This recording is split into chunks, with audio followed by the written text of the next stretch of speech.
आज का वचन मेरे लिए हो। जो भी वचन आज मैं सुनूं अपने जीवन में 100 गुना फल ला सकूं, यीशु के नाम से आमीन। तारीफ करेंगे जोर से।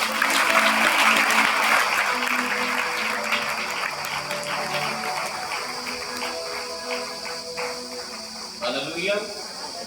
अभी अनॉइंटिंग ऑयल मीटिंग चल रही है चर्च में। आज 4th नंबर की मीटिंग है और 7th नंबर की मीटिंग होगी 23 जून को, जो विशेष स्पेशल अनॉइंटिंग ऑयल मीटिंग होगी और last anointing. Hallelujah hallelujah.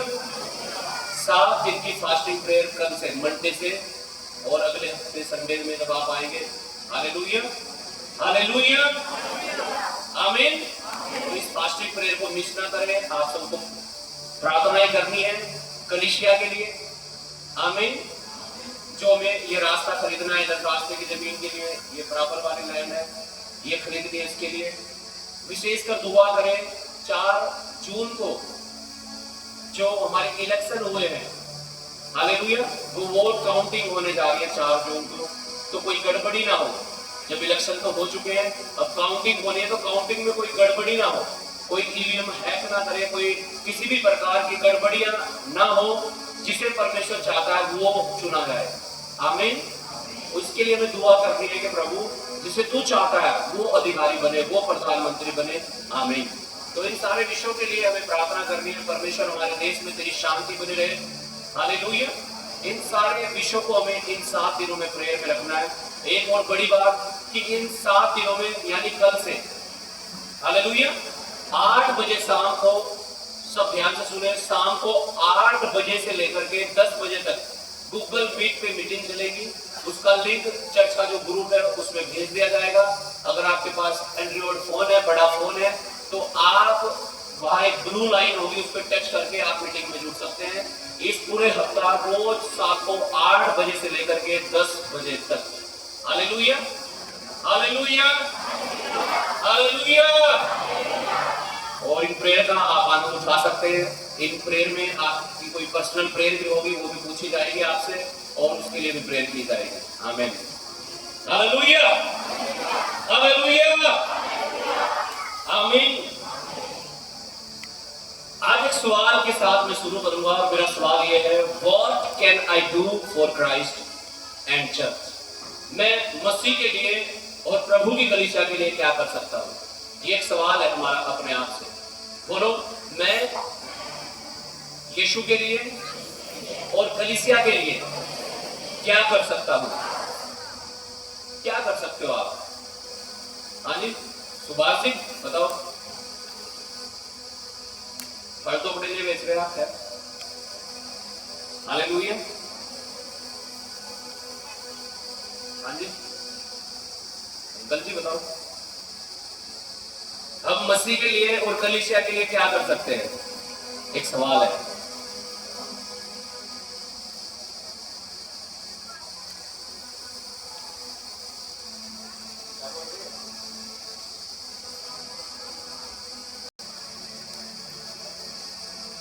Hallelujah. मेरी बेटी बोल रही है दशमांश दे सकते हैं, प्रार्थना कर सकते हैं, और सुसमाचार को हम दूसरों को बता सकते हैं। प्रभु के वचन को दूसरों को बता सकते हैं। हालेलुया। कुछ सिमिलर सी बात है। God bless God bless. Hallelujah. सबसे पहली चीज प्रार्थना कर सकते हैं। अगर आपसे कुछ भी नहीं हो रहा कलीसिया के लिए, प्रभु यीशु के लिए, तो आप कम से कम प्रेयर करें अपने लिए, अपने रिश्तेदारों के लिए, पड़ोसियों के लिए, कि वो भी बचाए जाए जैसे हम बचाए गए। आमीन। कलीसिया के लिए प्रेयर करें कि परमेश्वर कलीसिया को और बढ़ा। आमीन। दूसरी चीज, हम उपवास करके प्रार्थना कर सकते हैं। हम उपवास के साथ प्रार्थना कर सकते हैं आत्माएं बचाने के लिए। तीसरी चीज, हम परमेश्वर के वचन को, सुसमाचार को बता सकते हैं दूसरे लोगों को जिन्हें प्रभु के बारे में नहीं पता। हालेलुया। चौथी बात, हम अपना दान, दशमांश, स्पेशल सीड देकर, बीज बोकर, हालेलुया, प्रभु के कामों को सपोर्ट कर सकते हैं। आमीन। पांचवी बात, हम शारीरिक रूप से प्रभु की सेवा कर सकते हैं। चर्च में आके झाड़ू लगाना, दरी बिछाना, खाना बनाना, खाना खिलवाना, चर्च मीटिंग के बाद दरिया इकट्ठी करना, हालेलुया। जितने शूज हैं, चप्पल हैं चर्च में, उन सबको बहुत ही अच्छे से लगा करके रखना, अन्य तरह की बहुत सारी सेवाएं जो आप शारीरिक रूप से कर सकते हैं। नेक्स्ट, पॉलिटिकल सपोर्ट हम दे सकते हैं चर्च को कि हमारे नेता जानने वाले हैं, हालेलुया। आने वाले दिनों में कोई आवश्यकता पड़ रही है तो हम उनके द्वारा चर्च में सहयोग कर सकते हैं। छठी चीज, वॉलंटियर्स के रूप में, हालेलुया। कैसे? वॉलंटियर के रूप में हम सेवा कर सकते हैं, हमें, हालेलुया। किसके रूप में? Volunteer, hallelujah. एक सेवक बन करके, जैसे पीछे व्हाइट ड्रेस में देखे होंगे आपने, भाइयों में बहुत सारे कम वॉलंटियर है हमारे पास, अब भी देखे तो एक दो बैठे होंगे यहाँ लाइन में, 2-3, हालेलुया। लेडीज में थोड़ी ज्यादा है हमारे पास वॉलंटियर, लेकिन किसी किसी को नींद आती रहती है, कोई सोती रहती है, कोई जागती रहती है, कोई आए जाए, कुत्ते फांदे, कोई फर्क नहीं पड़ता, हालेलुया, हालेलुया, हालेलुया। जब हम सेवा करते हैं सारी चीजों में, हालेलुया, और हमारा सेवा अगर सही नहीं हो रही हमसे, तो हमें समझना है कि हालेलुया हमारा प्रार्थना का जीवन, इसका मतलब कम है। क्या है? हमारा प्रार्थना का जीवन सही नहीं है। तो इसीलिए मैं बोलता हूँ सभी वॉलंटियर से, वर्शिप टीम से जो सेवा करते हैं चर्च में, कि कम से कम 2 घंटे आप प्रार्थना करो रोज, हालेलुया। आप बिना प्रार्थना के सेवा करने की कोशिश करोगे, आप अच्छे से नहीं कर पाओगे, कुछ ना कुछ कमी रह जाएगी, आपको डांट पड़ेगी, आपको फिर बुरा भी लगेगा, अच्छा भी लगेगा, हालेलुया, हालेलुया। तो हम क्या कर सकते हैं मसीह के लिए, कलीसिया के लिए, ये हमें सोचना है रोज अपने जीवन में। आप कुछ भी नहीं कर सकते तो आप प्रेयर करें कम से कम, हालेलुया। परमेश्वर ने अगर आपको फाइनेंस दिया तो फाइनेंस के साथ प्रभु के कामों को आप सपोर्ट करें, आमीन। जिस तरीके से आप सपोर्ट कर सकते हैं करें, ताकि प्रभु का काम बढ़े और प्रभु की महिमा हो, आमीन, हालेलुया, हालेलुया। टीआरएस से प्रार्थना करने के लिए, उपवास करने के लिए, सुसमाचार दूसरों को बताने के लिए, परमेश्वर के कामों को सपोर्ट करने के लिए, सेवा करने के लिए, परमेश्वर की महिमा करने के लिए, हालेलुया, आमीन। आइए वचन की तरफ चलते हैं। पहला यूहन्ना, 1 जॉन चैप्टर 3 वर्स 4, पहला यूहन्ना की पत्री, उसका 3 अध्याय और उसका 4 वचन जी।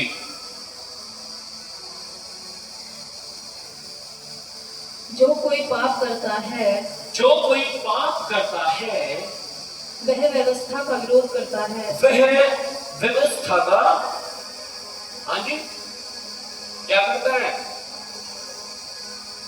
चलो चलिए बताओ, कितने लोग ऐसे हैं यहाँ जो पाप नहीं करते? हाँ, कितने लोग ऐसे हैं यहाँ जो पाप नहीं करते? एक बहन मुझे मिली कुछ दिन पहले गांव में, हालेलुया। तो वहां बात हो रही थी बपतिस्मा के बारे में। एक बहन को दुष्ट आत्मा सता रहा था काफी लंबे समय से। मैंने उनको बोला बपतिस्मा दिलवाओ उनको लगभग 1 साल हो गया प्रभु में, हालेलुया। कह रहे नहीं जी, इनको बपतिस्मा कैसे दिलवा सकते हैं? मैंने कहा क्यों नहीं दिलवा सकते? बपतिस्मा एक प्रभु की आज्ञा है और बाइबल में लिखा है जो विश्वास करे बपतिस्मा ले उसी का उद्धार होगा। इन्होंने विश्वास कर लिया, बपतिस्मा लेना चाहिए, लेकिन इनका जीवन तो सही नहीं है। मैंने कहा तू बता तेरा तूने कब बपतिस्मा लिया था? कह रही मुझे तो 2 साल हो गए लिया था।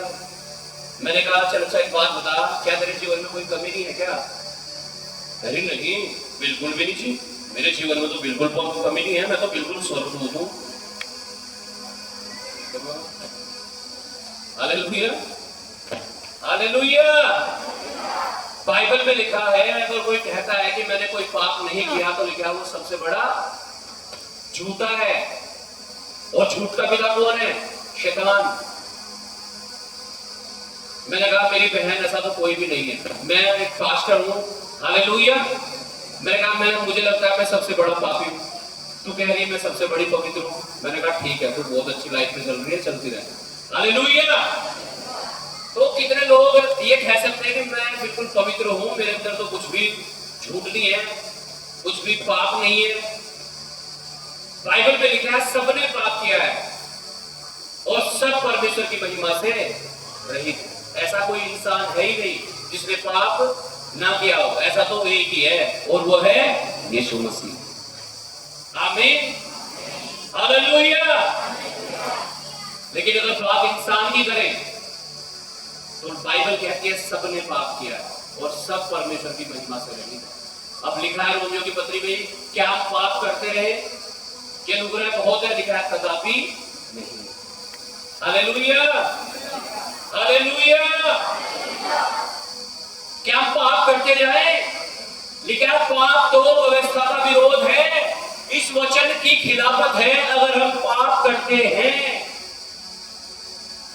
हालेलुया। और वचन की खिलाफत अगर हम कर रहे हैं तो किसकी कर रहे हैं? परमेश्वर की। और आप सोचो, अगर आप परमेश्वर का विरोध कर रहे हो, अगर आप व्यवस्था का विरोध कर रहे हो, तो क्या आपको परमेश्वर की आशीष मिलेंगी? लेकिन पाप तो क्या है? व्यवस्था का। जी पढ़िएगा एक बार। जो कोई पाप करता है वह व्यवस्था का विरोध करता है। हाँ, और पाप तो व्यवस्था का विरोध है। पाप तो व्यवस्था का विरोध है। पाप क्या है? व्यवस्था का विरोध है। Hallelujah, hallelujah. व्यवस्था का विरोध कौन? पाप। तो समझना है हमें। जब आप गाली देते हैं ना, जब आप चोरी करते हैं, व्यभिचार करते हैं, गलत चीजें करते हैं, तो आपको मालूम होना चाहिए आप किसका विरोध कर रहे हैं? व्यवस्था का, परमेश्वर के वचन का। हालेलुया। व्यवस्था विवरण 9 अध्याय 7 वचन हम और पढ़ेंगे। इसलिए हमें अपने जीवन को ऐसा बनाना है कि हम व्यवस्था का विरोध ना करें, तो हम व्यवस्था को मानना शुरू कर दें। वचनों का विरोध ना करें, वचनों को मानना शुरू कर दें, क्योंकि वचनों को मानने में आशीष मिलती है, जीवन मिलता है, चंगाई मिलती है, छुटकारा मिलता है। आमीन जी। 9:7 9 का 7 व्यवस्था विवरण deuteronomy जी। इस बात का स्मरण रख और कभी भी न भूलना कि जंगल में तूने किस किस रीति से अपने परमेश्वर यहोवा को क्रोधित किया, और जिस दिन से तू मिस्र देश से निकला है, जब तक तुम इस स्थान पर न पहुंचे तब तक तुम यहोवा से बलवा ही बलवा करते आए हो।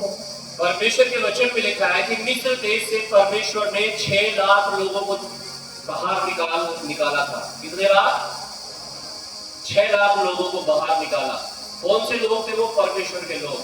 लेकिन जब हम वचन पढ़ते हैं तो लिखा है उन 6 लाख में से 2 ही लोग उस वादा की गई जमीन पर पहुंच पाए। कितने लोग? कितने लोग पहुंच पाए? 2। कितने में से? 6 लाख में से। आज अगर हम प्रभु यीशु मसीह के पीछे देखें तो बड़ी भीड़ चल रही है, लेकिन कितने लोग हैं जो स्वर्ग तक जाएंगे, जो अनंत जीवन के वारिस होंगे? ये मायने करता है। 5-6 लाख लोग आए निकल करके, लेकिन कितने पहुंचे वहां तक? 2।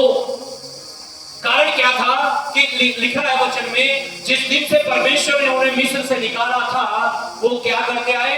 बलवा ही बलवा। और बलवा का मतलब क्या है? कि परमेश्वर से कह रहा झूठ नहीं बोलना और हम झूठ बोल रहे हैं।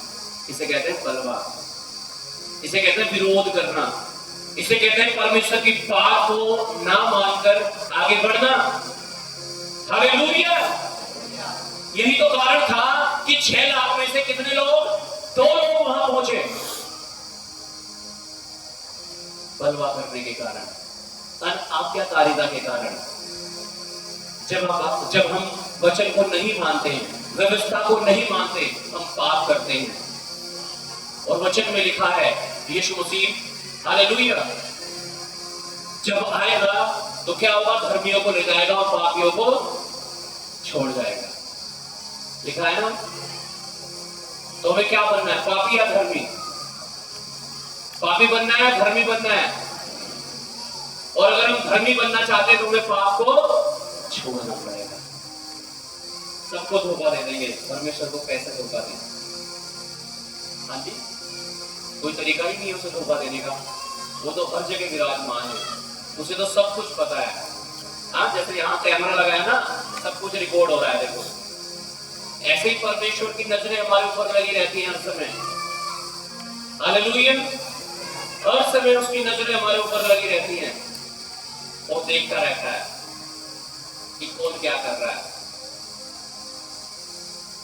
इसलिए अपने जीवन को हमें इजराइलियों के जैसा नहीं बनाना कि वो चले तो जरूर मिस्र से निकलकर परमेश्वर के पीछे, लेकिन वहां तक नहीं पहुंचने पाए जहां परमेश्वर उन्हें ले जाना चाहता था। ऐसा ना हो कि हम मसीह के पीछे चले तो हैं, लेकिन अनंत जीवन तक ना पहुंचे, स्वर्ग तक ना पहुंचे। इसलिए तो परमेश्वर के वचन में लिखा है, जो अंत तक धीरज धरे रहेगा उसे जीवन का मुकुट मिलेगा। आमीन। चाहिए जीवन का मुकुट चाहिए आपको, तो आपको पाप को छोड़ना पड़ेगा, गलत चीजों को छोड़ना पड़ेगा, पवित्रता के रास्ते पर, सच्चाई के रास्ते पर चलना पड़ेगा। मैं कहता हूं जो आपको चाहिए ना वो आपको मिल जाएगा, और टाइम से मिलेगा, और बहुत ही बेहतरीन तरीके से मिलेगा। अगर आप जल्दबाजी करेंगे, मैं कह रहा हूं आप बहुत कुछ खो दोगे, अपनी लाइफ को बर्बाद कर दोगे आप। हालेलुया। हम पढ़ेंगे वचन को, लूका उसका 3 अध्याय 8 से लेकर के 10 वचन तक। लूका 3 उसका 8 से 10।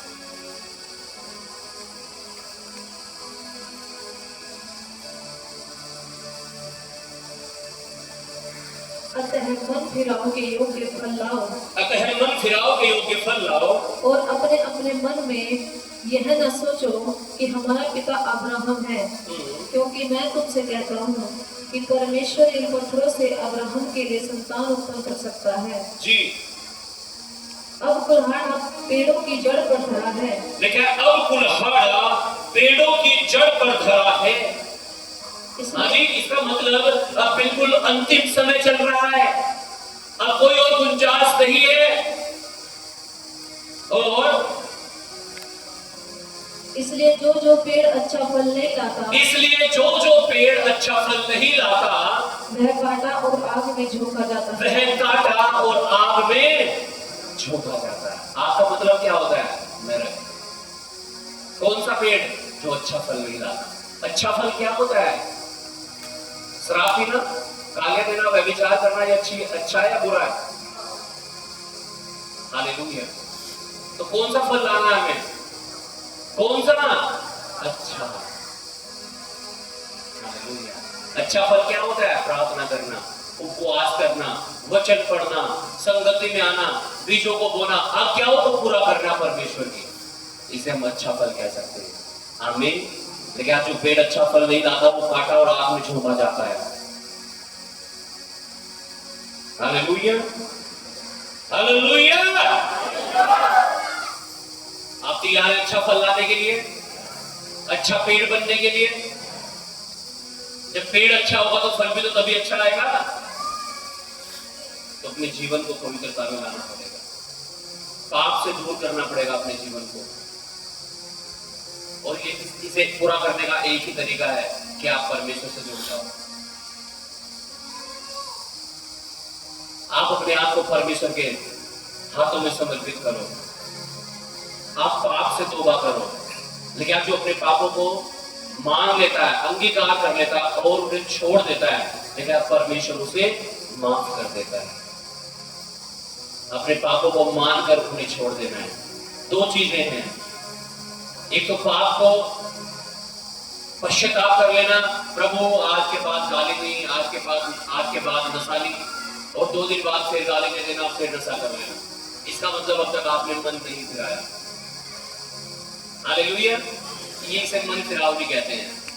हालेलुया। जब आप मन फिरा लेंगे तो आप फिर कभी गाली नहीं देंगे, कभी व्यभिचार नहीं करेंगे, कभी नशा नहीं करेंगे। इसे कहते हैं मन फिराना, रिपेंटेंस, पश्चाताप। हालेलुया। ये तो आप अंगीकार कर रहे हो, अंगीकार कर रहे हो, ये पश्चाताप नहीं है। हालेलुया। हालेलुया। जब मन फिराना मतलब दोबारा उस दिशा में ना जाना जहां हम जा रहे थे। मान लीजिए मैं इधर जा रहा हूं और परमेश्वर की आवाज आई, नहीं इधर नहीं जाना, इधर चलना है बेटा, और मैं इधर चलना शुरू कर रहा हूं और दोबारा लौट के कभी नहीं जा रहा हूं उधर से। इसे कहते हैं मन फिराना। हालेलुया। वो चीजें, वो बातें जो हमने छोड़ दी हैं, दोबारा उनमें नहीं घुसना है। ऐसा परमेश्वर चाहता है आपके जीवन से। आप तैयार हैं ऐसा बनने के लिए? गलत चीजों को छोड़ने के लिए, हर पाप को छोड़ने के लिए, हर नशे को छोड़ने के लिए, हर व्यभिचार को छोड़ने के लिए, हर गलत चीज, हर वो बात जो परमेश्वर के और आपके बीच में एक दीवार का काम करती है, उसे हटाने के लिए तैयार है आप? तो परमेश्वर तैयार है आपको ब्लेस करने के लिए, आपको एक आशीषों से भरा हुआ जीवन देने के लिए। लेकिन अगर वो दीवार बनी हुई है परमेश्वर और आपके बीच में, वो रुकावट है, आप आशीषित नहीं हो पा रहे, वो रुकावट है, आप जहां थे वही के वही हैं, आप पढ़ नहीं पा रहे हो, कारण पाप है। उन चीजों को अलग करना है, उन चीजों से अलग होना है, उनसे मन फिराना है, उन्हें छोड़ देना हमेशा के लिए। और प्रभु सच में मैं कह रहा हूं, जहां आप हैं आपको उठाएगा, आपको खड़ा करेगा, आपको ऊंचा करेगा, आपको उठाएगा अपने हाथों में और बनाएगा। जैसे यिर्मयाह के घर, यिर्मयाह जब कुम्हार के घर गया, उसने देखा कुम्हार मिट्टी से बर्तन बना रहा है, और जब वो बर्तन बना रहा था तो बनाते बनाते निकला वो बर्तन बिगड़ गया। आज हो सकता है हम परमेश्वर के हाथों में थे और परमेश्वर में बना रहा था, लेकिन हमने गलत काम करके, गलत निर्णय लेके पाप कर लिए, और पाप के कारण हम क्या हो गए? बिगड़ गए। आज एक बार फिर से अपने आप को प्रभु के हाथों में सौंपना है और कहना, प्रभु मैं मिट्टी हूँ और तो कुम्हार है, मुझे अपने हाथों में उठा और मुझे बना। और लिखा है वचन में, उस कुम्हार ने उस मिट्टी का दूसरा बर्तन अपनी समझ से बना दिया। आज प्रभु से कहे, प्रभु तो मुझे भी अपने हाथों में उठा और मुझे भी अपनी समझ के अनुसार नया बना। और वो बनाएगा आपको, वो दोबारा खड़ा करेगा आपको। Hallelujah, hallelujah, hallelujah. लेकिन अगर आप पश्चाताप करेंगे, अगर आप मन फिराकर प्रभु के पास आएंगे, तो प्रभु तैयार है आपको ब्लेस करने के लिए, आपको आशीषित करने के लिए, आपको ऊंचा करने के लिए। हालेलुया। लेकिन पाप को छोड़ना पड़ेगा, गलत चीजों को छोड़ना पड़ेगा। ऐसा ना हो कि चर्च में आकर वचन को सुनकर भी आप नरक में चले जाएं।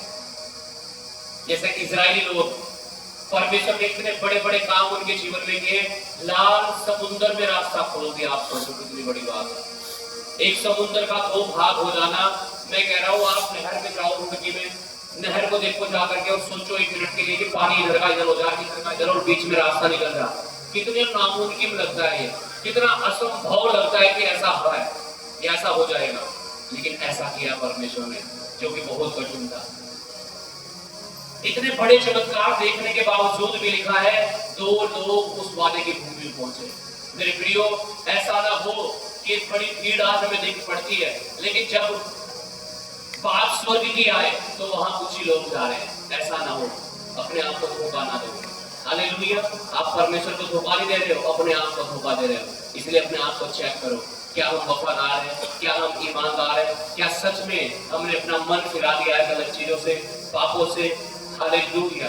अगर नहीं फिराया तो आज अपने मन को फिराकर, पश्चाताप के साथ, पाप को छोड़कर एक प्रार्थना का जीवन, उपवास का जीवन, वचनों को मनन करने का जीवन हमें जीना शुरू करना है, ताकि हम प्रभु के साथ चले और आशीषों को पाएं। आमीन।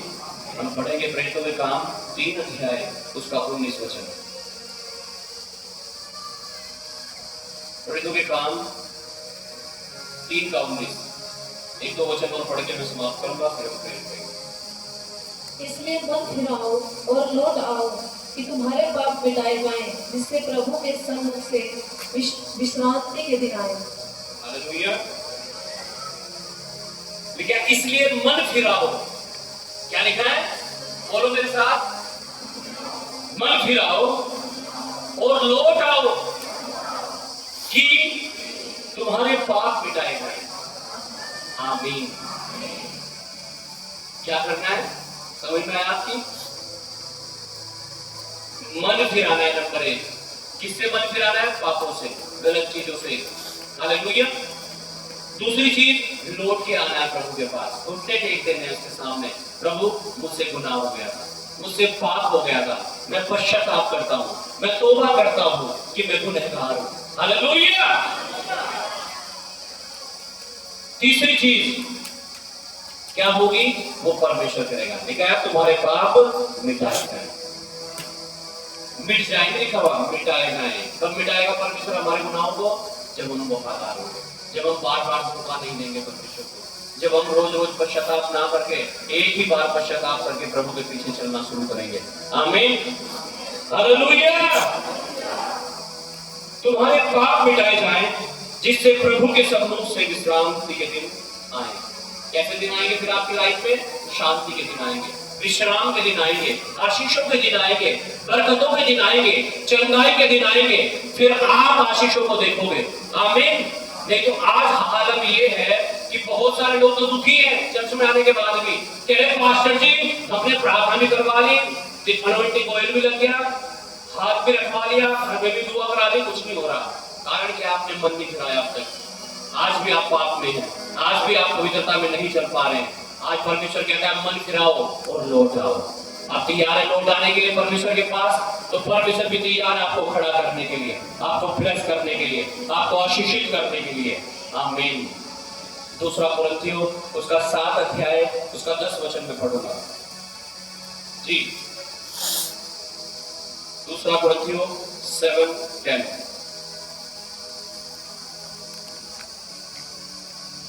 क्योंकि परमेश्वर भक्ति का शौक ऐसा पश्चाताप उत्पन्न करता है जिसका परिणाम उद्धार है, और फिर उससे पश्चाताप नहीं पड़ता। परंतु संसारिक शोक मृत्यु उत्पन्न करता है। हालेलुया।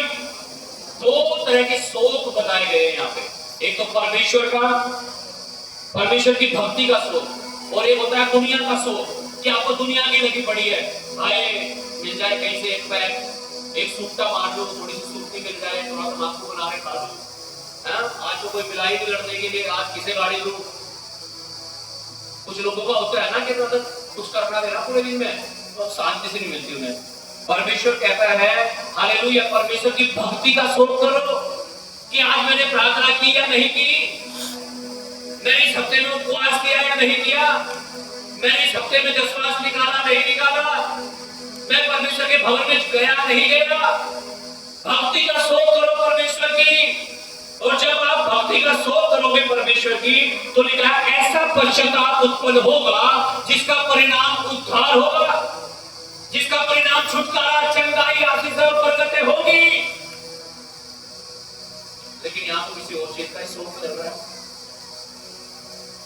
हाँ, कुछ लोग तो दुखी हो जाते हैं चर्च में आते हैं, यार इतने कठिन नियम बता दिए चर्च में, बताओ यार दारू नहीं पीनी, हाँ ये नहीं खाना, वो नहीं खाना, दिल बाग नहीं खाना, बस नहीं करते, समाज बचाओ व्यवहार की कठिन लग गया, हमारे बस की नहीं है ना।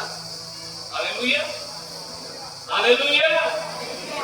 और इसी कारण से क्या होता है, लिखा है दुनिया का कौन सा, लिखा है संसारिक शोक उत्पन्न, लिखा संसारिक शोक मृत्यु उत्पन्न करता है। इस कारण को मौत आती है। फिर मौत का मतलब मरना ही नहीं है, मौत का मतलब आपका काम खत्म हो जाना है, आपका फाइनेंस खत्म हो जाना है।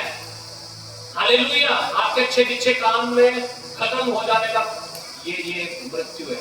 Hallelujah, hallelujah. अगर हम इससे बचना चाहते हैं तो लिखा है परमेश्वर की भक्ति का शोक ऐसा पश्चाताप उत्पन्न करता है जिसका परिणाम उद्धार है, और लिखा फिर उससे पछताना नहीं पड़ता। फिर आपको पछताने की जरूरत नहीं होगी, फिर आप गवाहियों के साथ खड़े होंगे और कहेंगे मैंने परमेश्वर से मांगा, मैंने परमेश्वर से प्रार्थना की, मैं परमेश्वर की भक्ति में डूब गया था, मैंने परमेश्वर से के सम्मुख उपवास किए, मैंने अपने बीजों को बोया। हालेलुया, आप गवाही देंगे मैं परमेश्वर के साथ ईमानदार और वफादार रहा, और देखो परमेश्वर ने मुझे कहां से कहां खड़ा कर दिया। अगर आप 0 से भी शुरू करेंगे ना, मैं कह रहा हूं आपको 100 तक लेके जाएगा, 100 तक लेकर के जाएगा, और वो आशीषें बड़ी होंगी आपके जीवन में। यूहन्ना रचित सुसमाचार उसका 8 अध्याय पढ़कर मैं समाप्त करूंगा, 1 से लेकर 11 वचन। यूहन्ना 8 अध्याय 1 to 11। परंतु यीशु जैतून के पहाड़ पर गया, दोपहर को वह फिर मंदिर में आया। सब लोग उसके पास आए और बैठकर उन्हें उपदेश देने लगा। तब शास्त्री और फरीसी एक स्त्री को लाए जो व्यभिचार में पकड़ी गई थी, और उसको बीच में खड़ा करके यीशु से कहा, देखो कि यह स्त्री व्यभिचार करके पकड़ी गई है। व्यवस्था में मूसा ने हमें आज्ञा दी है कि ऐसे स्त्रियों पर पथराव करें। अगर तू इस स्त्री के विषय में क्या कहता है? उन्होंने उसको परखने के लिए यह बात कही ताकि उस पर दोष लगाने के लिए कोई बात पाए। परंतु यीशु झुककर उंगली से भूमि पर कुछ लिखने लगा।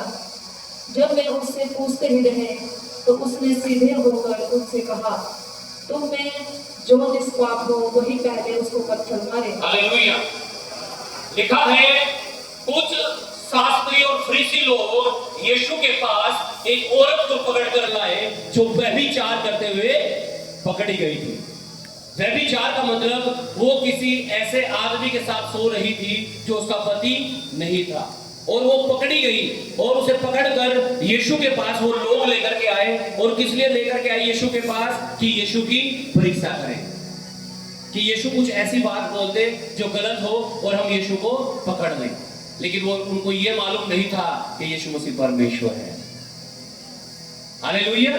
यीशु मसीह को वो भी पता है जो उन्हें नहीं पता, वो ये भूल गए थे। और यीशु के पास लाकर कहने लगे, व्यवस्था के अनुसार, वचन के अनुसार इस औरत को पत्थर मार मार के क्या कर दे? मार देना चाहिए जान से। हाँ जी। लेकिन लिखा है जब वो उसे पकड़ कर लाए तो यीशु भूमि पर बैठ गया, जमीन पर बैठ गया और कुछ झुककर लिखने लगा। और फिर खड़ा हुआ और कहा, तुम में से जो निष्पाप हो, तुम में से आज तक जिसने कोई पाप ना किया हो, वो इस स्त्री को पहला पत्थर उठाकर मारेगा। और फिर यीशु मसीह बैठ गए और भूमि पर कुछ लिखने लगे। जी पढ़िएगा आगे क्या हुआ।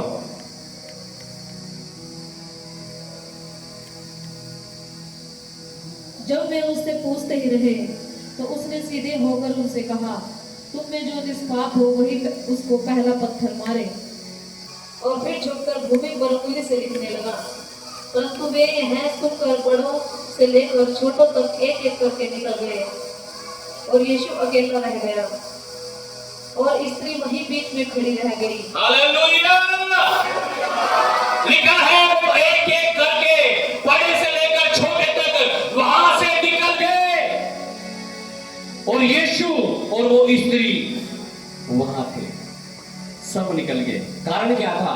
सबने कुछ ना कुछ गलतियां की थी, सबने कुछ ना कुछ पाप किया था अपने जीवन में।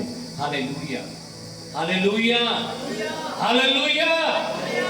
आइए देखते हैं क्या यीशु ने उसे दंड दिया या छोड़ दिया। जी पढ़िएगा। यीशु ने सीधे होकर उससे कहा, यीशु ने सीधे होकर उससे कहा, हे नारी वे कहाँ गए? हे नारी वो कहाँ गए जो तुझे पकड़ कर लाए थे? क्या किसी ने तुझ पर दंड की आज्ञा नहीं दी? क्या किसी ने तुझ पर दंड की आज्ञा नहीं दी? किसी ने तुझे पत्थर नहीं मारा? क्या हुआ? उसने कहा, हे प्रभु किसी ने नहीं। हे प्रभु किसी ने नहीं। और यीशु ने कहा, मैं भी तुझ पर दंड की आज्ञा नहीं देता। यीशु ने कहा, मैं भी तुझ पर दंड की आज्ञा नहीं देता। जा और फिर पाप न करना। जा और फिर पाप न करना। आज हो सकता है आपने गलतियां की हो, आपने गुनाह किए हो, पाप आपसे हुए हो आपके जीवन में। आप पूरी कोशिश कर रहे होंगे कि मैं सच्चाई के रास्ते पर चलूं, पवित्रता के रास्ते पर चलूं, वचनों पर चलूं, लेकिन आप बार बार गिरे जा रहे हैं। कभी नशे में, कभी व्यभिचार में, कभी गलत चीजों में, कभी गंदी चीजों में। आज यीशु मसीह आपसे भी यही कहता है, क्या तुझे किसी ने भी दंड नहीं दिया? क्या राजा मैं भी तुझे दंड नहीं देता, लेकिन लेकिन लेकिन फिर से पाप, फिर से पाप, फिर से पाप, फिर से गलती। देखो फिर वचन कहता है कि ऐसे लोगों के ऊपर जो गलती को दोहराते हैं, ये कहावत ठीक बैठती है। कौन सी? कि नहलाई हुई सुअरनी फिर कहां चली जाती है? कीचड़ में। और कुत्ता उलटकर उसे चाट जाता है। ये छोड़ तो दिया था आपने गलत काम करना, लेकिन फिर करना शुरू कर दिया। सुअर और कुत्ते की तरह नहीं बनना। हालेलुया। हमें यीशु की बात को मानना है, यीशु की बात को सुनना है। वो कह रहा है किसी ने तुझे दंड नहीं दिया, ठीक है, मैं भी नहीं देता, लेकिन तू फिर से पाप मत करना। मेरे हाथों को उठाओ मेरे प्रियो। आज यीशु मसीह आपसे कह रहा है, आज यीशु मसीह आपसे बात कर रहा है और कह रहा है मेरे बेटे मेरी बेटी, तुझे किसी ने भी दंड नहीं दिया, मैं भी तुझे दंड नहीं दूंगा। आज तो अपने गुनाहों को मान ले, अपने पापों को छोड़ दे। अंगीकार करो, अपने मुंह को खोलकर, अपनी आंखों को बंद करके, अपने हाथों को उठाकर, अपने मुंह को खोलकर कहो, प्रभु यीशु, जाने अनजाने में जो भी पाप, गलती, गुनाह मेरे बोलने के द्वारा, सोचने के द्वारा, मेरे शरीर के द्वारा, दिमाग के द्वारा, दिल के द्वारा मुझसे हुए हैं, मुझे क्षमा कर दो, मुझे क्षमा कर दो, मुझे माफ कर दो। मुझे अपने लहू से धोकर, मुझे अपने पवित्र लहू से धोकर शुद्ध और पवित्र कर दो। प्रभु यीशु, तूने उस औरत से कहा जा, फिर से पाप मत करना। प्रभु यीशु, मैं इस वचन को ग्रहण करता हूं, मैं फिर से पाप ना करूं, मैं फिर से झूठ ना बोलूं, मैं फिर से चोरी ना करूं, मैं फिर से व्यभिचार ना करूं, मैं फिर से नशे ना करूं, मैं फिर से गलत चीजों में ना जाऊं। मैं प्रार्थना कर सकूं, बोलो, मैं प्रार्थना कर सकूं, मैं उपवास कर सकूं, मैं वचन पढ़ सकूं, मैं संगति में बना रह सकूं, मैं तेरे वचनों के अनुसार जिंदगी बिता सकूं। मेरा जीवन कुत्ते और सूअर की तरह ना बने, लेकिन तेरा बेटा तेरी बेटी बनकर मैं जी सकूं। हर शर्मिंदगी, हर शैतान ने वो चीज जो मुझसे छीनी है, हर वो चीज जो मैंने खोई है, आज यीशु के नाम से कहे परमेश्वर, मैं प्रार्थना करता हूं मुझे वापस मिले और 100 गुना वापस मिले। अपने हाथों को उठाओ, धन्यवाद के साथ मांगो परमेश्वर से 2 मिनट के लिए जो आपको चाहिए। अपनी आंखों को बंद करके, अपनी आवाज को ऊंचा करके, God bless everyone father in the name of Yeshua. Touch, हर एक के जीवन पवित्रता के हो, अभिषेक से भरे हो, प्रार्थनाओं के हो, वचन के हो, उपवास के हो और तेरे साथ जीने के हो। यीशु ब्लेस फादर।